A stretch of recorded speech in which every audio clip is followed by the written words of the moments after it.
Hi friends, good morning all. Daily morning 6 o'clock நம்மளுடைய சேனலில் வந்து 2024 ஜான் டு ஏப்ரல் மந்த் இருக்கிற கரண்ட் அஃபேர்ஸை ரீகால் பண்ணிட்டு வரும். ஓகே, இன்னொரு டாப்பிக்குள்ளே நம்ம போயிடலாம். சிங்கார வேலர் அவர்கள் வந்து அறிவியல் பற்றி விழிப்புணர்வு ஏற்படுத்துறதுக்காக தொடங்கப்பட்ட இதழ் பேர் வந்து புது உலகம். இது வந்து அறிவியலினுடைய விழிப்புணர்வை மக்களிடையே தொடங்குறதுக்காக தான் வந்து ஏற்படுத்தியிருப்பார். எப்போன்னு பார்த்தீங்கன்னா 1935 வந்து ஏற்படுத்தியிருப்பாங்க. ஓகே, அடுத்ததாக மியூனிக் பாதுகாப்பு மாநாடு வந்து ஜெர்மனியில் வந்து நடக்க போகுது. அடுத்ததாக கவச் கருவி வந்து எதுக்காகன்னு பார்த்தீங்கன்னா, ரயில் ஆக்சிடெண்ட்லாம் ஏற்படும் போது டிரைவரால் ட்ரெயினை வந்து ஸ்டாப் பண்ண முடியல சடனாக அப்படின்னா, இந்த கருவியின் மூலமாக என்ன பண்ணப்படும் அப்படின்னா, ரயில் வந்து சடனாக வந்து நிறுத்த முடியும். இதை வந்து டெஸ்டிங் பண்ணியிருப்பாங்க வந்தே பாரத் ட்ரெயினில் வந்து வச்சு.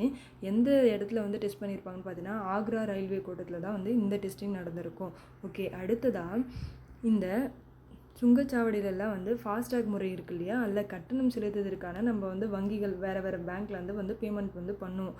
அதுலேருந்து எந்த வங்கிக்கு வந்து பேன் பண்ணியிருக்காங்க, தடை விதித்திருக்காங்கன்னு பார்த்தீங்கன்னா, பேமெண்ட் பேங்க் மூலமாக, பேடிஎம் பேமெண்ட் பேங்க் மூலமாக பே பண்ணக்கூடாது அப்படின்னு சொல்லியிருக்காங்க. ஏன் அப்படின்னா, பிப்ரவரி மாதம் என்ன ஆச்சுன்னு பார்த்தீங்கன்னா, ரிசர்வ் பேங்க் வந்து பேடிஎம் பேங்க் வந்து பேன் பண்ணுறதா வந்து சொல்லியிருப்பாங்க. அது நம்ம முந்தானேற்று கரண்ட் அஃபேர்ஸில் வந்து நம்ம சொல்லியிருப்போம். ஓகேவா? ஓகே, அடுத்ததாக இஸ்ரோ வந்து GSLV 14 ராக்கெட் மூலமாக இன்சாட் 3DS அப்படின்ற செயற்கைக்கோளை வந்து விண்ணில் செலுத்தியிருப்பாங்க. இதனுடைய எடை எவ்வளோன்னு கேட்டீங்கன்னா 2275 கிலோகிராம். அடுத்ததாக புவியை கண்காணிக்கிறதுக்காக நம்மளுடைய இஸ்ரோ வந்து 2007 கார்டோசாட் 2 அப்படின்ற செயற்கைக்கோளை வந்து விண்ணில் செலுத்தியிருப்பாங்க. ஓகே, அடுத்ததாக சிங்கார வேலர் அவர்கள் வந்து சென்னையில் தொடங்கின கட்சி பேர் என்னன்னு கேட்டேன்னா லேபர் கிசான் கட்சி. 1923 மே 1 தான் வந்து ஸ்டார்ட் பண்ணியிருப்பாங்க. அதோடு இல்லாமல் இவர் தொடங்கின இதழ் பேர் வந்து கேட்பாங்க. ஆங்கில இதழ் வந்து என்னதுன்னா ஆங்கில மாத இதழ் அப்படின்னு கேட்டாங்கன்னா லேபர் அண்டு கிசான்.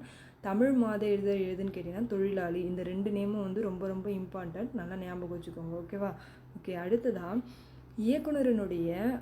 இயக்குனரினுடைய சிறந்த அறிமுக திரைப்படம், அதாவது புதுசாக வராங்க இல்லையா இயக்குனர்கள், அவங்களுடைய சிறந்த அறிமுக திரைப்படத்துக்காக வழங்கப்படும் விருதில் இந்திரா காந்தி அவர்களுடைய நேம் வந்து வழங்கிட்டு வந்தாங்க. ஆனால் வந்து அதோட நேம் வந்து இப்போ சேஞ்ச் பண்ணியிருக்காங்க. என்னன்னு பார்த்தீங்கன்னா, இயக்குனரினுடைய சிறந்த அறிமுக திரைப்பட விருது அப்படின்னு சொல்லிட்டு நேம் சேஞ்ச் பண்ணியிருக்காங்க. அடுத்ததாக சமீபத்தில் உச்சநீதிமன்றம் வந்து தேர்தல் பத்திரம் வந்து அந்த திட்டத்தை வந்து ரத்து செஞ்சுருப்பாங்க உச்சநீதிமன்றத்தில். அந்த தேர்தல் பத்திரம் வந்து எப்போ நடைமுறைக்கு வந்ததுன்னு பார்த்தீங்கன்னா 2018. இது என்னன்னு பார்த்தீங்கன்னா, தேர்தல் தொடங்குகிற நேரத்தில் வந்து அந்த தேர்தல் பத்திரங்கள் அந்த கட்சிகளுக்கு வழங்கப்படும். அது அவங்க என்ன பண்ணணும்னு பார்த்தீங்கன்னா, ஒரு 5 நாட்களுக்குள்ளே அவங்க தேர்தல் செலவினங்களுக்காக அதை பணமாக வந்து பேங்க்கில் கொடுத்து மாற்றிக்கணும். அப்படி இல்லை அப்படின்னா அது வந்து பிரதமரினுடைய நிவாரண தொகைக்கு வந்து அது ஆட்டோமேட்டிக்காக போயிட்டு ஜென்ரேட் ஆகிடும்.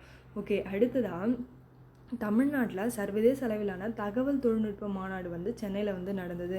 ஓகே, அடுத்ததாக 2023 3வது பொருளாதார நாடாக வந்து நம்மளுடைய ஜப்பான் வந்து இருந்துருக்கும். இது வந்து 4வது இடத்துக்கு வந்து இப்போ போயிடுச்சாமா. 3வது இடத்துல வந்து இப்போ வந்து ஜெர்மனி இருக்குது. அப்போது பொருளாதாரத்தில் வந்து 3வது இடத்துல ஜெர்மனி, 4வது இடத்துல வந்து ஜப்பான் இருக்குன்னு ஞாபகம் வச்சுக்கோங்க. அடுத்ததாக சென்னையில் நடந்த கணினி 24 மாநாடுன்னு சொல்லிட்டு நேற்று பார்த்தோம் இல்லையா, அதில் சுரேஷ் சம்பந்தம் அவர்கள் வந்து ஒரு ஏஐ வந்து இன்ட்ரடியூஸ் பண்ணியிருப்பார். அந்த திட்டம் வந்து எதற்காகன்னு பார்த்தீங்கன்னா, திருக்குறள் பற்றி படிக்கிறதுக்காகவும் அதனுடைய பயன்களை வந்து தெரிஞ்சுக்கிறதுக்காகவும். அடுத்ததாக நாட்டிலேயே முதல்ல வந்து ஹெலிகாப்டர் ஆம்புலன்ஸ் வந்து எந்த மாநிலத்தில் தொடங்கியிருக்காங்கன்னு கேட்பாங்க. இது ரொம்ப ரொம்ப இம்பார்ட்டண்ட் இந்த கரண்ட் அஃபேர்ஸ். எங்கன்னு பார்த்தீங்கன்னா வந்து உத்தரகாண்டில் தான். அப்போது ஹெலிகாப்டர் ஆம்புலன்ஸ் அப்படின்னு கேட்டாங்கன்னா உத்தரகாண்ட் சொல்லிட்டு ஆன்சர் பண்ணணும். ஓகேவா? ஓகே ஃப்ரெண்ட்ஸ், இன்னையோட கரண்ட் அஃபேர்ஸ் வந்து இதோட கம்ப்ளீட் ஆகுது. Thank you all.